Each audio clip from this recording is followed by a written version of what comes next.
ಸನ್ಮಾನ್ಯ ಅಧ್ಯಕ್ಷರೇ, ನಾನು ಮೊದಲನೇದಾಗಿ ಸನ್ಮಾನ್ಯ ಎಸ್ ಎಂ ಕೃಷ್ಣ ಅವರ ಒಂದು ಅಗಲಿಕೆ ಬಗ್ಗೆ ತುಂಬ ಮನಸ್ಸಿಗೆ ದುಃಖವಾಗಿರುವಂಥ ಒಂದು ವಿಚಾರ ಇಡೀ ಕರ್ನಾಟಕ ರಾಜ್ಯಕ್ಕೆ ಮತ್ತು ಇಡೀ ದೇಶಕ್ಕೆ.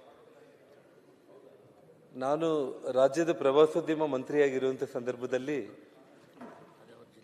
ಶ್ರೀಕೃಷ್ಣ ದೇವರಾಯರ 500ನೇ ವರ್ಷದ ಒಂದು ಪಟ್ಟಾಭಿಷೇಕ ಮಹೋತ್ಸವ ಕಾರ್ಯಕ್ರಮ ಆಗೋ ಸಂದರ್ಭದಲ್ಲಿ ಅವರು ಕೇಂದ್ರ ಮಂತ್ರಿಯಾಗಿ ನವದೆಹಲಿಯಲ್ಲಿ ಕೂಡ ಹಂಪಿ ಉತ್ಸವವನ್ನು ತುಂಬ ವಿಜೃಂಭಣೆಯಿಂದ ಮಾಡಬೇಕು ಅಂತೇಳಿ ನನಗೆ ಫೋನ್ ಮಾಡಿದರು.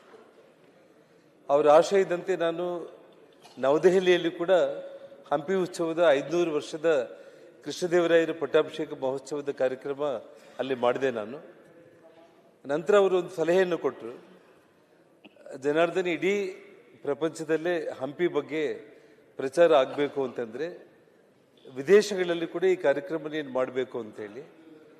ಅದರಂತೆ ಸನ್ಮಾನ್ಯ ಯಡಿಯೂರಪ್ಪ ಅವರ ಪರ್ಮಿಷನ್ ತಗೊಂಡು America, London, Switzerland, Brazil, prawns 5 ದೇಶಗಳಲ್ಲಿ ಕೂಡ ನಾನು ಹಂಪಿಯ ಒಂದು 500ನೇ ವರ್ಷದ ಪಟ್ಟಾಭಿಷೇಕ ಮಹೋತ್ಸವದ ಕಾರ್ಯಕ್ರಮ ಮಾಡಿದ್ದು.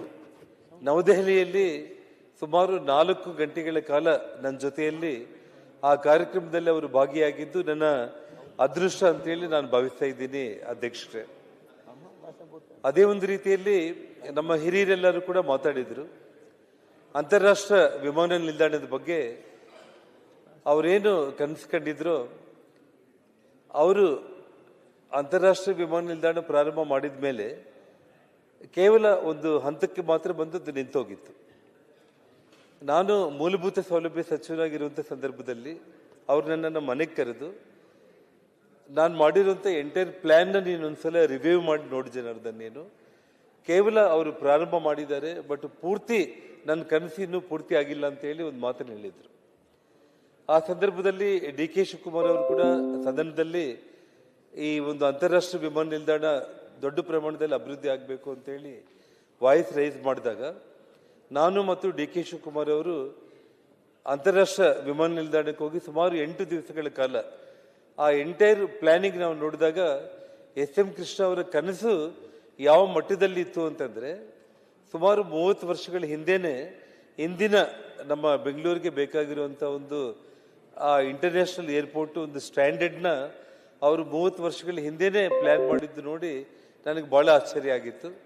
ಅದಾದಮೇಲೆ ಆ ಎಂಟೈರ್ ಇಂಟರ್ನ್ಯಾಷನಲ್ ಏರ್ಪೋರ್ಟ್ ಇವತ್ತೇನು ನಾವು ನೋಡ್ತಾ ಇದ್ದೀವಿ, ಇಡೀ ಜಗತ್ತೇ ನೋಡುವಂಥ ಒಂದು ಏರ್ಪೋರ್ಟ್ನ ನಿರ್ಮಾಣ ಮಾಡೋದಕ್ಕೆ ಸಂಸ್ಥೆಯವರಿಗೆ ಒಂದು ನೋಟಿಸ್ ಕೊಟ್ಟು ಆ ನೇಮಿತ ಕಾಲಾವಧಿಯಲ್ಲಿ ಅದನ್ನು ಮಾಡಬೇಕು ಅಂತ ಹೇಳಿದಾಗ ಇವತ್ತು ನಾವು ನೋಡ್ತಾ ಇರುವಂಥ ಒಂದು ಅಂತಾರಾಷ್ಟ್ರೀಯ ವಿಮಾನ ನಿಲ್ದಾಣ ಅದು ಎಸ್ ಎಂ ಕೃಷ್ಣ ಅವರ ಕನಸಿನ ನಿಲ್ದಾಣ ಅಂತ ಹೇಳಿ ನಾನು ಹೇಳೋದಕ್ಕೆ ಇಷ್ಟಪಡ್ತೇನೆ.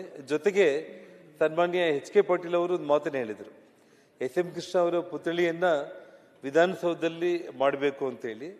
ಅದು ರಾಜ್ಯ ಸರ್ಕಾರಕ್ಕೆ ಅಲ್ಲಿ ವಿಧಾನಸೌಧದಲ್ಲಿ ಮಾಡ್ತಾರಾ ಅಥವಾ ಇವತ್ತು ಏನು ನಮ್ಮ ಬೆಂಗಳೂರು ಒಂದು ನಿರ್ಮಾಣದ ಒಂದು ವಿಚಾರದಲ್ಲಿ ಕೆಂಪೇಗೌಡರು ಆ ಕಾಲದಲ್ಲಿ ಏನು ಬೆಂಗಳೂರು ನಿರ್ಮಾಣಕರ್ತ ಅಂತ ಹೇಳಿ ಹೇಳ್ತಾರೋ, ಆಧುನಿಕ ಬೆಂಗಳೂರು ನಿರ್ಮಾಣಕರ್ತ ಅಂದರೆ ಅದು ಎಸ್ ಎಂ ಕೃಷ್ಣ ಅವರು.